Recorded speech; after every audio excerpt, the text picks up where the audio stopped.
नमस्कार, मेरा नाम आलोक है। आप लाइव स्ट्रीज देख रहे हैं जिसका लंबे समय से इंतजार था सभी अभ्यर्थियों को। वो घड़ी अब आ चुकी है। 1,70,461 शिक्षकों की बहाली के लिए बीपीएससी ने नोटिफिकेशंस जारी कर दिए हैं। आप समझ सकते हैं 1,70,461 पदें हैं। बीपीएससी ने जो नोटिफिकेशन जारी किए हैं, इस वीडियो में हम आपको सब कुछ बताएंगे। कितना वेतन मिलेगा माध्यमिक शिक्षकों को, प्रारंभिक शिक्षकों को, उच्च माध्यमिक शिक्षकों को, ये हम सब चीज़ बताएंगे। इसके अलावा सिलेबस क्या क्या होना है और क्वालिफिकेशंस क्या क्या चाहिए फॉर्म भरने के लिए। हालांकि तारीख जो है वो 15 जून से 12 जुलाई तक की रखी गई है। ऑनलाइन माध्यम से आप एप्लीकेशंस दे सकते हैं, जमा कर सकते हैं। 15 जून से शुरू हो रहा है, एप्लीकेशन जमा करिए, आप देर मत कीजिए, सुनहरा मौका है। 12 जुलाई तक 1,70,000 पदें हैं। आप समझ सकते हैं बिहार सरकार ने जो वादा किया था, इस महागठबंधन की सरकार ने शिक्षकों की बहाली के लिए नोटिफिकेशन अब जारी कर दिए हैं। बीपीएससी के माध्यम से परीक्षा होगी। अब जरा फैक्ट्स बातें करते हैं, क्या क्या ज़रूरत है। अगर हम क्वालिफिकेशंस की बात करें तो प्रारंभिक शिक्षक के लिए जो कक्षा 1 से लेकर 5वीं तक को पढ़ाते हैं, उनके पास इंटरमीडिएट के साथ साथ डीएलएड की डिग्री अनिवार्य है और सीटेट और एसटीईटी की अगर आपने परीक्षा पास की है तो उसके भी सर्टिफिकेट्स आपको चाहिए ही चाहिए। तो आप समझ सकते हैं कक्षा 1 से लेकर 5वीं तक यानी प्रारंभिक शिक्षकों को intermediate plus DElEd plus CTET और एसटीईटी दोनों में से कोई एक भी अगर आपने पास कर रखी है शिक्षक पात्रता परीक्षा, तो आप इस बीपीएससी के वैकेंसी में अप्लाई कर सकते हैं। देखिए, लंबे समय से विवाद चल रहा था कि सीटेट और एसटीईटी वालों को क्यों नहीं समय दिया जा रहा, उनकी उम्र क्यों बर्बाद की गई, क्यों करवाया सरकार ने। अब उन्हें भी मौका दिया जा रहा है। जिन्होंने एसटीईटी किया है, बीएड की परीक्षा दी है, डीएलएड की परीक्षा दी है, उन्हें मौका दिया जा रहा है। और सीटेट और एसटीईटी वाले घबराएं नहीं। आगे माध्यमिक शिक्षक जो कक्षा 9वीं 10वीं को पढ़ाएंगे, उनके लिए graduation plus BEd plus CTET STET की जो परीक्षा उन्होंने पास की है, उसकी जो रिजल्ट्स कॉपीज़ हैं वो उन्हें चाहिए होंगी। क्योंकि ऑनलाइन माध्यम से जब परीक्षा की फॉर्म भरे जाएंगे तो उस वक्त वो कागज़ जो हैं वो ऑनलाइन माध्यम से स्कैन करके मांगे जाते हैं, वो आपको जमा करने होंगे। इसके अलावा उच्च माध्यमिक शिक्षकों के लिए स्नातकोत्तर, आप समझ सकते हैं बीएड की भी परीक्षा पास की हो आपने, और उसके अलावा एसटीईटी की भी परीक्षा पास की हो, तभी आप उच्च माध्यमिक के शिक्षक पद के लिए अप्लाई कर सकते हैं।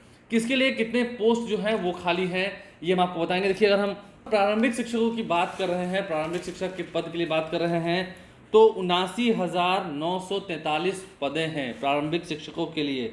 और इनकी जो श्रेणी है वो विद्यालय शिक्षक की होगी। अगर हम बात करें वेतनमान की, तो वेतन भत्ता की अगर हम बात कर रहे हैं तो 25,000 रुपये प्रति माह इनका वेतन भत्ता होने जा रहा है। अगर हम माध्यमिक शिक्षकों की बात कर रहे हैं तो उनके लिए भी जो वैकेंसीज आई हैं, कुल 32,916 पदें जो हैं वो खाली हैं। 32,916 पद, आप समझ सकते हैं। 79,943 पद खाली हैं प्रारंभिक शिक्षकों के लिए। काफ़ी सुनहरा मौका है, काफ़ी सारे पदें हैं। और 32,916 पद रिक्त हैं माध्यमिक शिक्षकों के लिए। इसके अलावा उच्च माध्यमिक शिक्षकों के लिए 57,602 पद खाली हैं। आप समझ सकते हैं 57,602। और इनकी श्रेणी जो है वो भी विद्यालय शिक्षक की होगी। सभी की श्रेणी विद्यालय शिक्षक की होगी। अगर हम माध्यमिक शिक्षकों की वेतन की बात करें तो 31,000 रुपये प्रति माह होना है। और उच्च माध्यमिक शिक्षकों की अगर हम बात करें तो 32,000 रुपये प्रति माह होना है। ये सभी राज्यकर्मी होंगे, इन सभी को राज्यकर्मी का दर्जा मिलेगा। अगर हम सिलेबस की बात करते हैं, अपने वेतनमान को समझा है किस पद के शिक्षक के लिए, यानी कि उच्च माध्यमिक के लिए, माध्यमिक के लिए और प्रारंभिक शिक्षक के लिए कितने पद खाली हो हमने आपको बताया है, वेतनमान भी बताया है।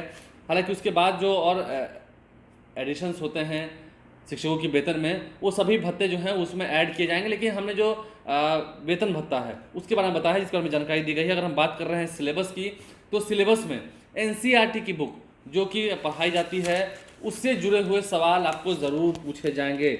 साफ साफ एनसीईआरटी का सिलेबस ही मान्य होगा जो कि विद्यालयों में लागू है, जो विद्यालय में पढ़ाए जा रहे हैं, सरकारी स्कूल में जो पढ़ाए जा रहे हैं। देखिए, क्वालिटी ऑफ एजुकेशन की जब बात की गई थी, हम इस वीडियो में आपको काफ़ी सारे फैक्ट्स बता रहे हैं। क्वालिटी ऑफ एजुकेशन की जब बात की गई थी तो ये कहा गया कि स्कूलों में जो शिक्षा की बेहतरी के लिए कार्य किए जा रहे हैं, अगर बीपीएससी के माध्यम से शिक्षक चुन कर आएंगे तो वो बेहतर पढ़ाएंगे। उनका एक जो कोरम होता है, प्रोटोकॉल होता है, वो काफ़ी अलग होता है। वो खुद बीपीएससी के माध्यम से चुन कर आएंगे तो उस डेकोरम को वो फॉलो करेंगे तो काफ़ी बेहतर होगा। इसके अलावा अगर हम बात कर रहे हैं और सारी बातों की, अगर जो व्यक्ति इस साल STET की और शिक्षक पात्रता परीक्षा में जो शामिल हो रहे हैं उनके लिए भी बताया गया है, जानकारी दी गई है कि अगर 31 अगस्त 2023 तक बीएड या डीएलएड की परीक्षा हो जाती है तो आवेदन आप कर सकते हैं। यानी कि इस साल अगर 31 अगस्त 2023 तक आपकी परीक्षा हो जाती है, 31 अगस्त से पहले तक, तब आप आवेदन कर सकते हैं। इस साल अगर आप अपियरिंग भी हैं उसमें तब भी आप आवेदन कर सकते हैं, तो ये भी छूट दी गई है। इसके अलावा जितने जो शिक्षक अभ्यर्थी हैं वह तीनों श्रेणी के, यानी कि प्रारंभिक, माध्यमिक और उच्च माध्यमिक, उन सभी के लिए फॉर्म एक ही है। फॉर्म एक है, आप अपना सिलेक्ट कर लीजिए, आप किस पोस्ट के लिए भरना चाहते हैं, माध्यमिक के लिए, उच्च माध्यमिक के लिए, प्रारंभिक के लिए, उसमें ऑप्शंस होंगे, आप उसमें क्लिक कीजिए।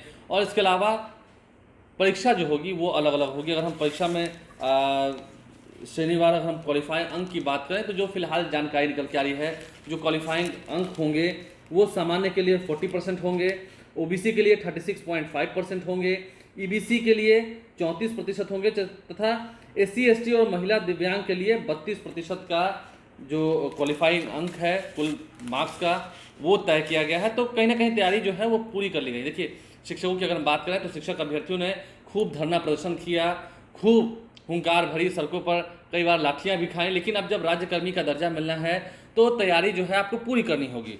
और हमने आपको पद भी बताया है, कुल 1,70,461 शिक्षक के पदों के लिए बहाली निकाली गई है और वो सभी जो हैं वो विद्यालय शिक्षक होंगे, राज्यकर्मी का दर्जा मिलेगा, ये बात तो आप जानते ही हैं।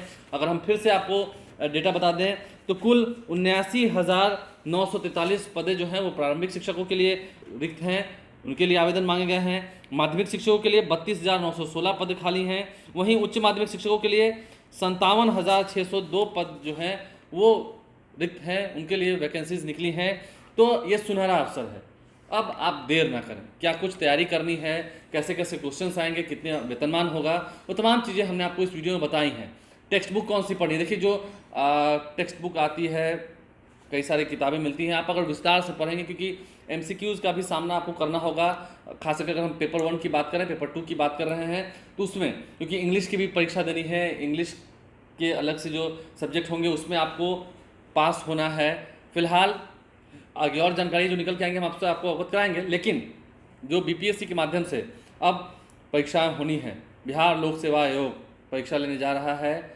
डेट्स भी अनाउंस कर दिए गए हैं, अगस्त के महीने में परीक्षा होनी है और 15 जून से 12 जुलाई तक आप फॉर्म भर सकते हैं। तो फॉर्म आप ज़रूर भरें, मेहनत करें। 1,70,000 पदें हैं, उम्मीद है फॉर्म कम से कम 15 लाख से अधिक लोग भरेंगे, जो अनुमान लगाया गया है। तो ऐसे में तैयारी करें, खूब डटकर तैयारी करें। हम भी आपको वीडियोज़ के माध्यम से हिंट्स देते हैं कौन कौन सी किताबें पढ़नी हैं। आगे हम और वीडियोज़ बनाएंगे आपके लिए। आप लाइव से बन रहे हैं, हमारे चैनल को सब्सक्राइब कर लें, साथ साथ फेसबुक पेज भी लाइक करें। धन्यवाद।